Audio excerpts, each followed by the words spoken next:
Demikian, sebab kamu tahu bahwa kamu telah ditebus dari cara hidup yang sia-sia, yang kamu warisi dari nenek moyangmu itu bukan dengan barang fana, bukan pula dengan perak atau emas, melainkan dengan darah yang mahal, yaitu darah Kristus yang sama seperti darah anak domba yang tak bernoda dan tak bercacat. Saudara, maksudnya bahwa hidup kita di dalam Kristus ini adalah hidup yang mahal sekali. Bapak di surga, hamba berdoa khusus untuk para subscriber, para penonton. Bukakan hati, bukakan pikiran mereka. Hamba berdoa agar semuanya penuh dengan sukacita, penuh dengan harapan. Mereka yang kesulitan, yang Kau bantu. Mereka yang sakit, bangkit dari tempat tidurnya dan sembuh. Mereka yang kesulitan ekonomi, Engkau yang mempertemukan sumber hidup, makan dan minum. Kiranya Tuhan dengan segala kemurahan-Mu, kebaikan Tuhan berikan kepada mereka, karena kami tahu semua betapa resesi ekonomi di mana-mana telah terjadi dan melanda seluruh dunia. Bahkan banyak negara yang bangkrut karena kesulitan ekonomi. Hanya di dalam nama Yesus berdoa, haleluya, amin. Salam saudara-saudara. Judul sekarang ini adalah kematian di dalam Yesus Kristus. Semua orang pasti mati, namun yang pasti kematian di dalam Yesus membawa sukacita bagi keluarga, bagi siapapun, karena pasti masuk surga. 1 Tesalonika 4 ayat 16, sebab pada waktu tanda diberi, yaitu waktu penghulu malaikat berseru dan sangkakala Allah berbunyi, maka Tuhan sendiri akan turun dari sorga, dan mereka yang mati dalam Kristus akan lebih dulu bangkit. Berharga di mata Allah kematian orang yang dikasihinya. Mazmur 116 ayat 15, berharga di mata Tuhan kematian semua orang yang dikasihinya. Itu berarti betapa dan bernilai jika pada saat terakhir hidup kita, nafas terakhir kita tetap berada dalam iman dan roh yang menyala-nyala dalam pelayanan kepadanya. Pertama, kematian dalam Kristus memiliki hidup yang telah dibayar. Hidup mereka telah dibayar dengan harga yang mahal. 1 Korintus 7 ayat 23, kamu telah dibeli dan harganya telah lunas dibayar. Karena itu janganlah kamu menjadi hamba manusia.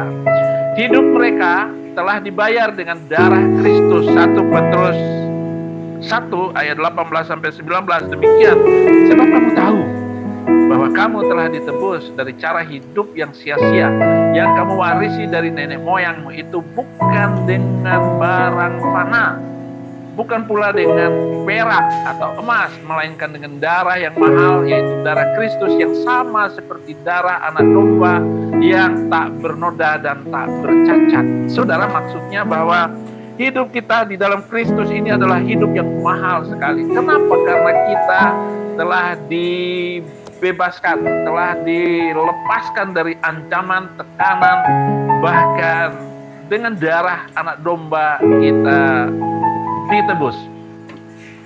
Kenapa harga mereka sudah dibayar? Telah membuat dengan tujuan. Jadi hidup mereka dibuat dengan sebuah tujuan yang benar, yaitu setiap orang yang percaya, yaitu kamu. 1 Korintus 12 ayat 27, kamu semua adalah tubuh Kristus dan kamu masing-masing adalah anggotanya. Jadi saudara-saudara, betapa bermaknanya perumpamaan, yaitu personifikasi kehidupan kita ini adalah tubuh Kristus itu sendiri. Jadi saudara-saudara, luar biasa ya. Kemudian yang kedua, kematian di dalam Kristus memiliki keselamatan yang dekat. Keselamatan yang kekal. Keselamatan kekal adalah janji Yesus Kristus. Yohanes 6 ayat 51, akulah roti hidup yang telah turun dari surga. Jikalau seorang makan dari roti ini, ia akan hidup selama-lamanya. Dan roti yang kuberikan itu ialah dagingku yang akan kuberikan untuk hidup dunia. Jadi saudara-saudara, apa yang dikatakan oleh Yesus Kristus kepada kita semua bahwa buat janjinya bahwa keselamatan yang diberikan kepada kita ini seperti kita mendapat roti. Jadi kita makan roti Kristus itu selama-lamanya. Artinya di dalam hidup kita ini, di dalam tubuh kita ini, kita makan roti. Makanya di setiap minggu pertama, ada sebuah gereja di minggu pertama, ataupun setiap minggu ada perjamuan kudus, yaitu makan roti Tuhan. Dan kita sudah menikmatinya. Dan kita diberikan cuma-cuma roti itu. Kalaupun saudara-saudara kita yang dari Muslim itu mau makan roti itu, diampuni, ditebus, dan hidupnya akan kekal selama-lamanya. Saudara-saudara, lanjut. Keselamatan kekal diperkenalkan oleh Rasul Paulus, Filipi 1 ayat 16. Demikian, mereka ini memberitakan Kristus karena kasih, sebab mereka tahu bahwa aku ada di sini untuk membela Injil. Jadi saudara-saudara, yang penting saudara itu saudara sendiri, ya, bukan anakmu, bukan keluargamu, bukan bapakmu, bukan ibumu. Kamu sendiri dulu harus menerima keselamatan Injil ini karena kasih, sebab mereka tahu bahwa aku ada di sini untuk membela Injil. Jadi begitu, mereka memberitakan Injil Kristus karena kasih, sebab mereka tahu bahwa aku ada di sini untuk membela Injil.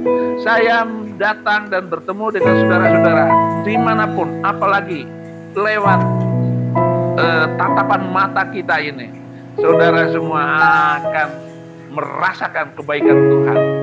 Keselamatan kekal itu jaminan oleh Rasul Yohanes.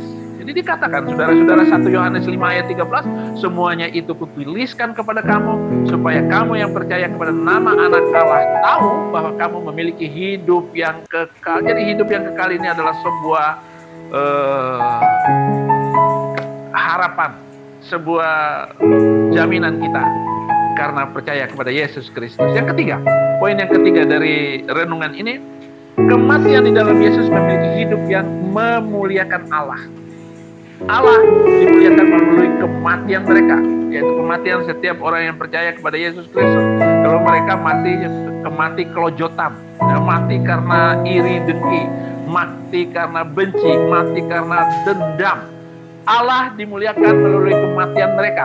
Yohanes 2 ayat 6, barang siapa mengatakan bahwa ia ada di dalam dia, ia wajib hidup sama seperti Kristus telah hidup. Jadi harus sama seperti Kristus, hidup benar, hidup jujur, dan hati-hati menggunakan lidah bibir kita untuk menegakkan keadilan dan kebenaran tadi. Selanjutnya Allah dimuliakan melalui percakapan mereka.